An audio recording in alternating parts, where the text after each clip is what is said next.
So, so I'm not a mercenary, right? Assume the audience has no clue what we're talking about. I have all your stuff that you've sent. I've read all the timeline. I've read all the names being involved. I got everything with Pompeo, with Pence, with Juan Guaido, with everybody that I've read everything you send over. Anything I can get my hands on, I've read. But take a moment and tell the audience who you are, what you did, and how you got into the situation that you're in right now. Right. So I'm not a mercenary, right? Everybody wants to say I'm a mercenary. I'm a strategist.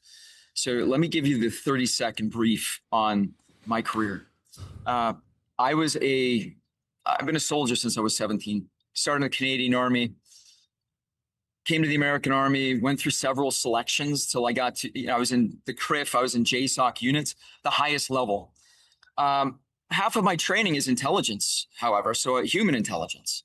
And while I was doing all of this, I'm so insane and such a crazy mercenary that I was able to build three, fairly profitable real estate companies, one in Germany and two here in the United States. I did all these things because I was capable. I'm a capable person. I work hard and I have a very strong work ethic.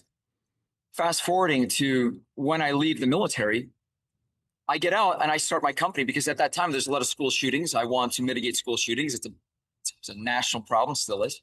And so I opened up it's more of a strategy company. I'm not a PMC. I don't take contracts like Eric Prince. I solve intricate problems. And I did this when I left the military. For instance, I had a team in Hurricane Maria. Maria hit Puerto Rico at half the island.